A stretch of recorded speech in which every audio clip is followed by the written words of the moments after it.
खुराक नहीं, extreme photophobia. ये बाद डॉक्टरों ने लिखा है कि किसी दवा में ग्रेफाइट से बढ़कर फोटोफोबिया नहीं। यानी दिन के वक्त रोशनी में आंख खोलना एक अजाब बन जाता है। ये उस सूरत में होता है सिर्फ जब आंख के ऊपर सुर्ख इन्फेक्शन हो और सुर्खी से उसके वो रगें फूल गई हों। बड़ी खतरनाक बात है, इन्फेक्शन होती है उसमें एक पल्ब खोलना भी मुश्किल हो जाता है।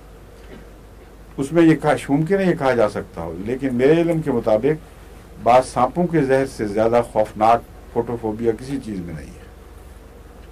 सबसे ज्यादा जो चोटी का फोटोफोबिया है वो बोथ्रॉप्स में है, और ये एक ऐसा सांप है जो ऑस्ट्रेलिया में भी पाया जाता है और सिंध में भी पाया जाता है।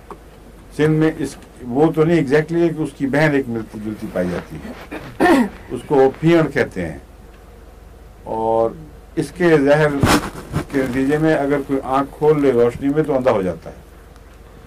इसलिए और ये सांप खुद भी अंधेरों में ही रहता है, रोशनी में आंख खोल ही नहीं सकता, यहाँ तक कि वो सुराखों में सर देकर बाकी बाहर लटका हुआ हो तो उसी पे वो चैन से बैठा रहता है। उस वक्त अगर बच्चा इसको हाथ में पकड़े, खींचे, खेले, उसका जो मर्जी बनाए, उससे कोई सांप कुछ नहीं उसको कह सकेगा। आंख खोलने से डरता है। और उधर रात पड़ी, उधर इसके काफले रवाना हुए, काफलों में फिरता है फिर, और जिसको काटे उसके साथ लिपट के सोते में काटता है, मुंह में वो कहते हैं थूकता है, और उससे गले में छाला पड़ता है। तो जहर का चूंकि उन्होंने निशान नहीं देखा इसलिए वो समझते हैं कि इसको थूकता है, हो सकता है थूकता ही हो, और गले में छाला उभरता है।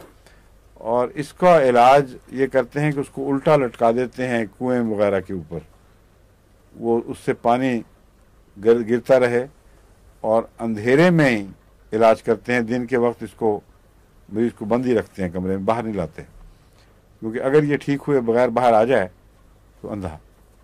इसलिए ये कहना कि सिर्फ इसमें ग्रेफाइट्स में सबसे ज़्यादा ये गलत है, लेकिन नुमाया है बहरहाल। अब वो कहते हैं 1 मिनट रह गया सिर्फ, ये वो भी नहीं रहा, अब खत्म हो गया। अच्छा जी, खुदा हाफिज़, अस्सलाम वालेकुम।